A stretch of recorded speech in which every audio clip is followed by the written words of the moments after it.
Mtazamaji, natumai kuwa popote ulipo Jumatano hii ya tarehe 12 mwezi wa Machi mwaka 2025, natumai kuwa siku yako imekuendea vyema. Hujambo na karibu katika taarifa zetu za Dira ya Hope TV. Nikupashe niliyokuandalia. Jina langu ni Alice Diana na mwenzangu upande wa pili wa studio ni Boniface Mureithi. Na tukianza, viongozi wa makanisa chini ya muungano wa EAK wametaka wanasiasa na viongozi kwa jumla kutotangaza kiasi cha fedha wanazotoa kanisani kama sadaka au fungu la 10, wakisema kuwa hili ni kinyume na maandiko matakatifu. Hii ni baada ya Wakenya kughadhabishwa na hatua ya Rais William Ruto kutoa jumla ya shilingi milioni 20 kama sadaka kwa kanisa la Jesus Winner Ministry Roysambu, County ya Nairobi. Wakizungumza katika kanisa la Sitam Valley Road, Nairobi, baada ya mkutano wa kila mwaka, viongozi hao wamewarai makasisi pamoja na viongozi wengine wa kidini kuwa makini wanapopokea sadaka. Yanson Mutethia anatufungulia Dira ya Hope TV na taarifa hii. Huku zikiwa zimepita takriban wiki tatu sasa baada ya kanisa la Jesus Winner Ministry kupokea sadaka milioni 20, viongozi mbalimbali sasa wamesema kuwa hatua aliyochukua kasisi huyo ni njema, huku wakikemea kutangaza kiasi cha utoaji makanisani. Sioni shida kupokea sadaka kanisani. Pengine tuseme wale ambao walete kama wengine bila kutangaza wameleta, kwa sababu unapotangaza sasa inaonyeshana una lengo fulani. Lakini ukitoa tu kama kawaida vile wengine walitoa na haikutangazwa ni sawa. Na kazi ya Mungu lazima iendelee na tunahitaji fedha. To show people, it should be out of our hearts. So if somebody gives an offering to build the church, it is not wrong. If somebody gives money to build a church, to build a school, it's not wrong. Or a hospital.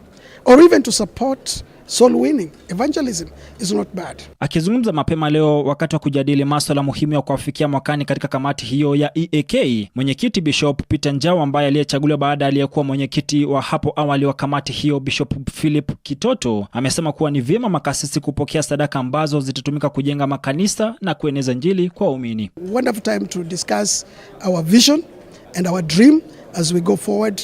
We want to win 1 million souls this year and disciple 1 million souls, baptize 1 million souls, commission 1 million souls. Giving in itself is not bad.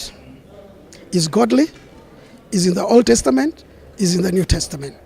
Jesus himself encouraged us, and that's the only way we can support the gospel.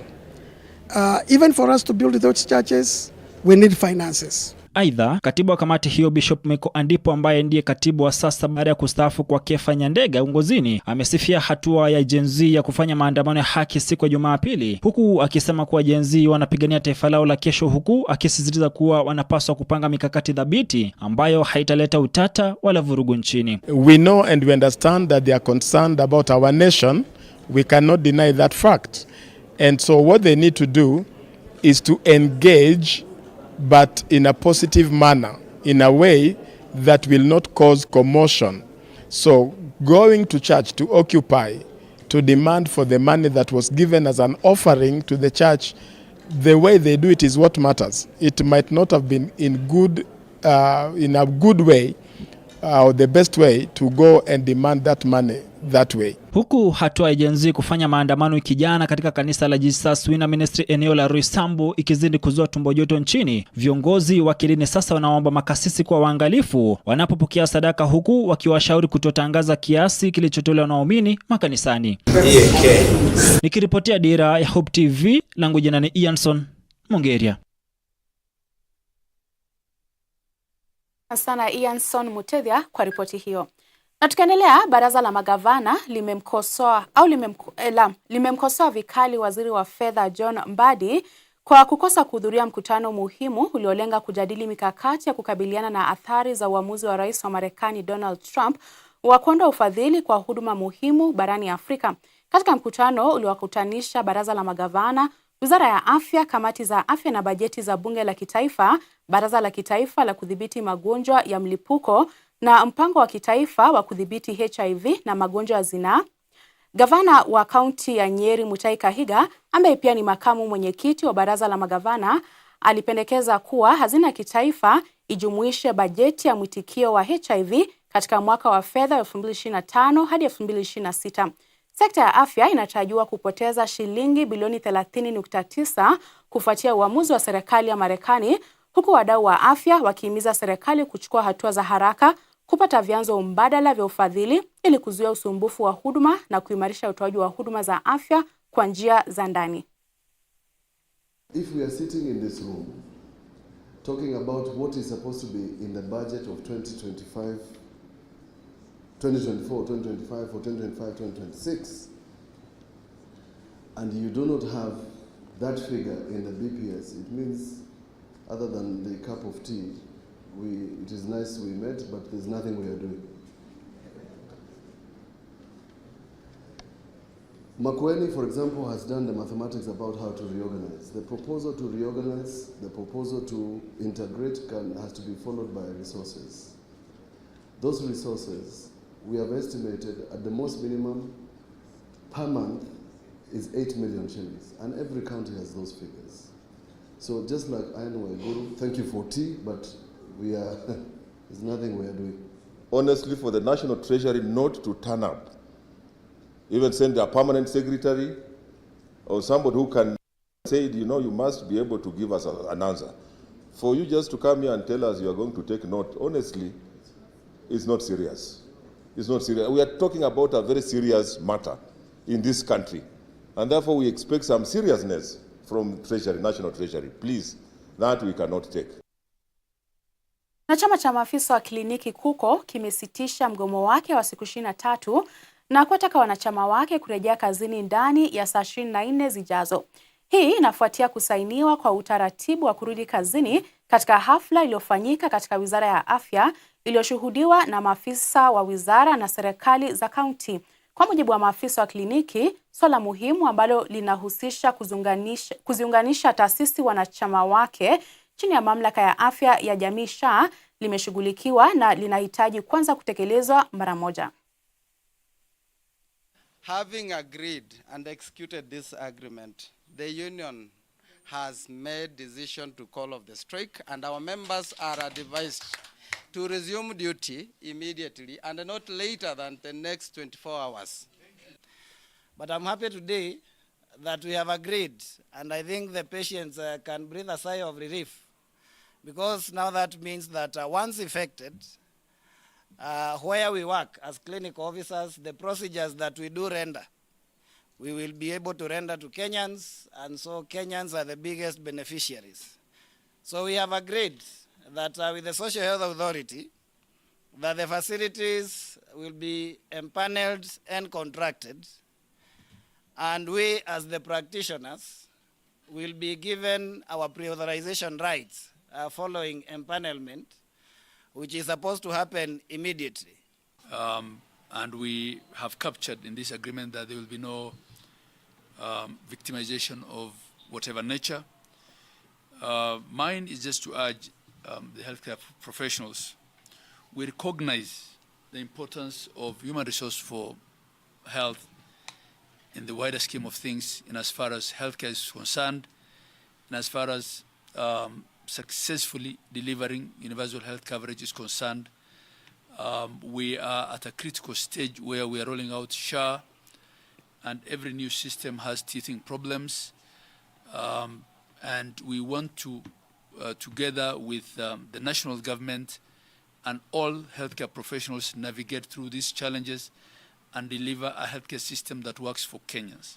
My ministry remains open to ensuring that the needs of both healthcare workers and the public are met and or addressed in a timely manner. I reaffirm my commitment to the public to ensure that quality, affordable and accessible healthcare services reach all individuals in line with the government's pledge to leave no one behind.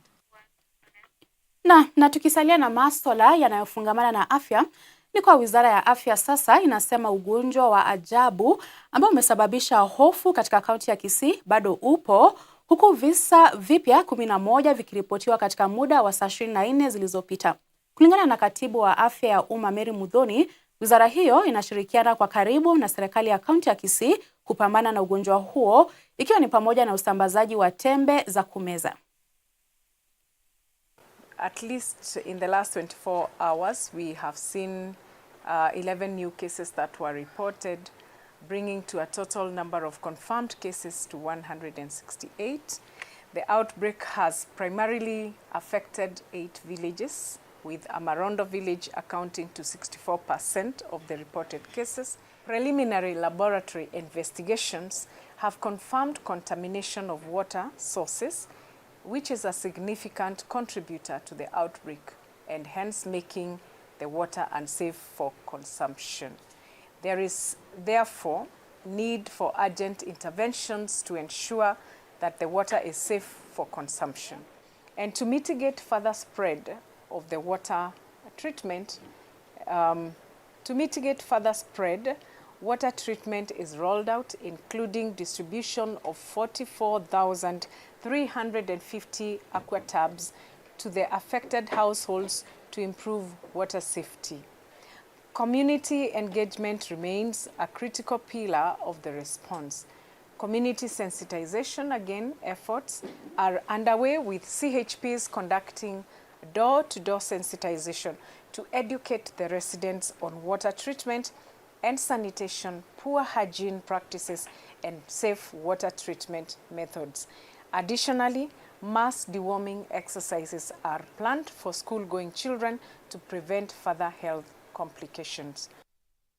Magavana sasa linadai malipo ya madeni yanayodaiwa na hazina ya kitaifa ya bima ya afya NHIF iliondolewa, pamoja na ujumuishaji wa huduma za matibabu na tiba za HIV, malaria na kifua kikuu kwenye mpango wa bima ya afya jamii SHA. Gavana Makueni Mutula Kilonzo Jr. amemlaumu waziri wa afya Debora Baraza kwa kushindwa kuweka mifumo dhabiti ya kuhakikisha mpango huu mpya wa afya unafanya kazi ipasavyo. Akizungumza na wanahabari, Gavana Mutula Kilonzo amemtaka waziri wa afya jiuzulu mara moja ikiwa hatatatua changamoto muhimu zinazowakumba wa Kenya, akisisitiza kuwa tangu NHIF ilipobadilishwa na kuwa SHA, Wakenya wamekosa kupata huduma bora na nafuu za afya. SHA is not working. Kenyans are complaining. So to Moses Kuria, when you write your advice, just say from me that Kenyans are unhappy, very unhappy about these medical schemes. They are not working as they should. So Waziri, please call us into a serious meeting where we can tell you the truth, what is happening on the ground. SHA is not working, and we must make it work.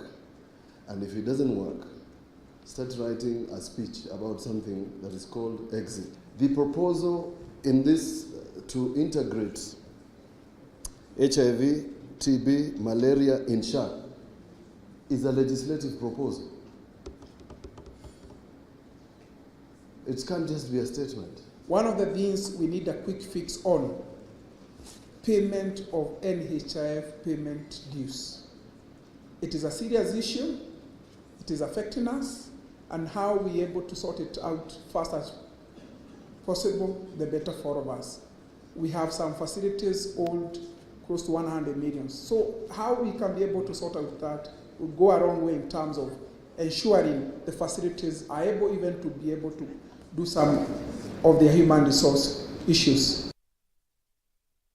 Leke sasa hadi eneo la Nyanza, ambapo hospitali ya rufaa na mafunzo ya Jaramogi Oginga Odinga jijini Kisumu imepandishwa hadhi hadi ngazi ya 6.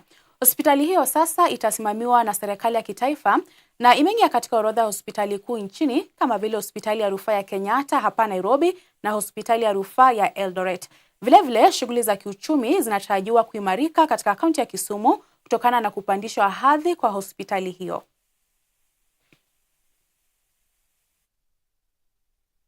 They are becoming a national state corporation. Entails so many other things. One, it will also assist us actually to get additional staff, who will provide also impeccable services, and this also is going to improve the economy of Kisumu and the environment. Because one, what we are seeing is that having more additional staff, having more additional specialized services, this will also improve on our health outcomes in this region.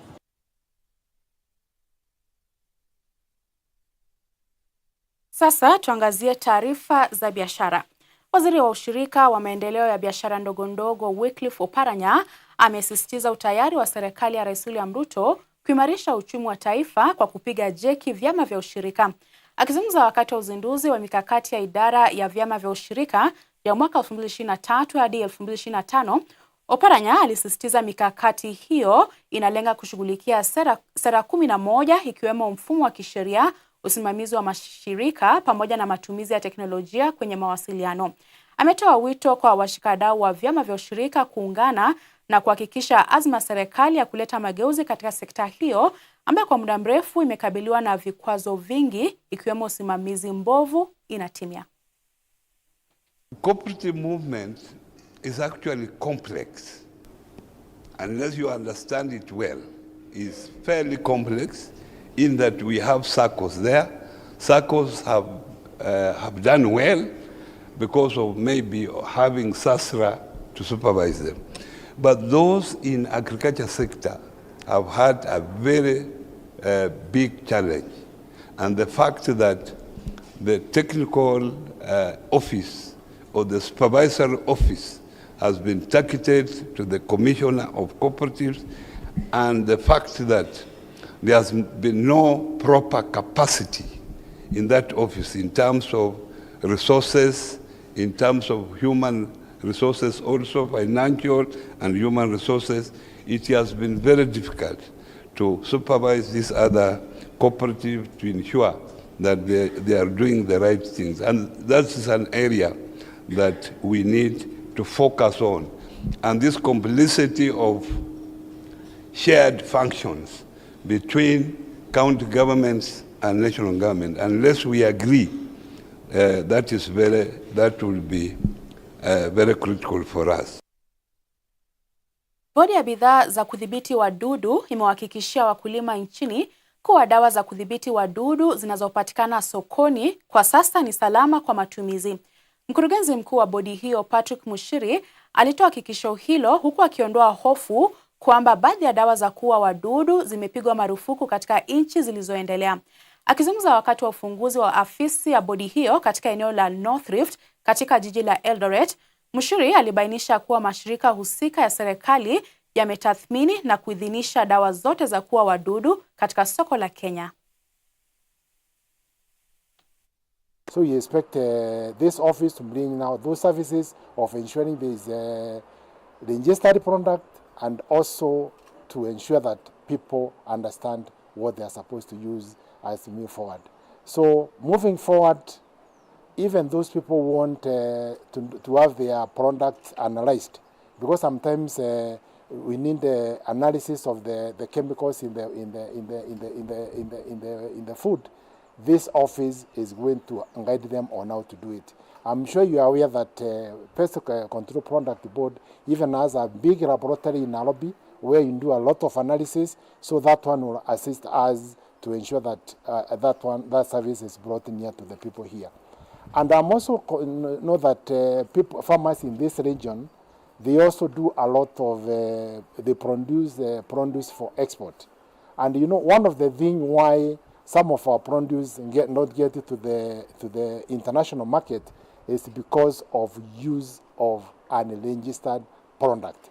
So let the people of this use this office, and I can assure you the market is there and our people won't be safe.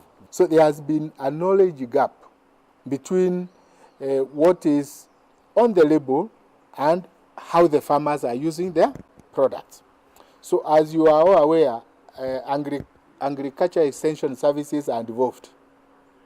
That is a preserve of the county government.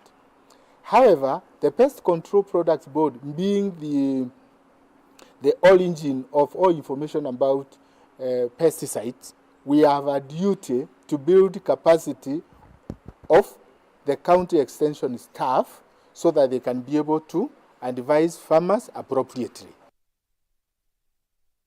Na takriban wakulima 1200 wa mimea kutoka kaunti ya Nyandarua wamenufaika na malipo ya fidia ya bima ya mazao chini ya kikundi cha kilimo cha Apollo kwa kushirikiana na kampuni ya bima ya APA. Kwa mujibu wa Joseph Mutuma, afisa wa kilimo katika serikali ya kaunti ya Nyandarua, na Gordon Odhiambo kutoka kampuni ya kilimo ya Apollo. Malipo hayo ya fidia ya bima ya mimea hupeanwa kwa wakulima ambao mazao yao yaliharibiwa vibaya na ukame, wadudu na majanga mengine ya asili, na kusababisha hasara kwa wakulima ambao tayari wamejisajili na kampuni hiyo ya bima. Wamewahimiza wakulima kuchukua bima kwa mazao yao ili wafaidike wakati wa majanga kama hayo ya asili yanapotokea. Challenges ambazo wakulima huwa zinawakabilia kama ukosefu wa mvua wa kutosha. Apollo Agriculture pia huwa iko na bima, na tumefika siku ya leo ili wakulima waweze kulipwa bima kwa sababu ya mazao ambayo hawakuweza kuvuna vizuri mwaka uliopita. Kwa hivyo mkutano wetu wa leo ni wakulima waweze kulipwa bima kwa sababu ya ukosefu wa mazao ambayo hayakuwa ya kuridhisha mwaka uliopita. Wanatuuza vizuri, wanatuuza tuendelee na kulima na kuchukua hiyo mafitu yao ya kupanda, fertilizer, nini, wako na kitu yote. Ni hiyo ya tu ya mahindi kuharibika kwa shamba. Nilikuwa nimepata eka 5 na iliharibika, hata sisi anajua hivyo. So Apollo Agriculture has been working on maize. Wanapea wakulima pesa ya kununua inputs. So hiyo wasipofikia ile target walikuwa wamepeana kulingana na ile mpangilio, wanarejeshewa kiasi ile pesa ndio waweze kujimudu during the next season, and also so that they can also be able to pay for their next season insurance. Umuhimu wa kuinsure mimea ni kwamba wakati mkulima amefanya insurance, apart 100% loss, because he will be compensated for the reduction in yield or for what he has lost. Farmers are now also drawing into Apollo because we've managed to increase and also expand on our products. So it's not just about one value chain of which is maize. We are also offering dairy farming to farmers on both credit and cash.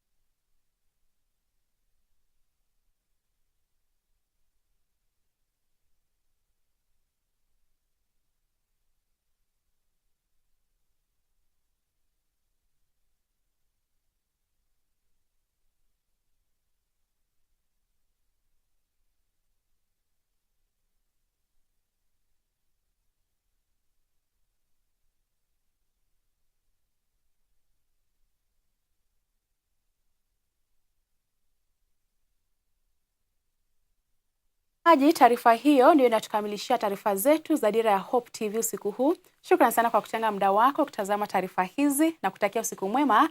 Jina langu ni Alice Diana na mwenzangu upande wa pili wa studio amekuwa Boniface Mureithi. Kwaheri.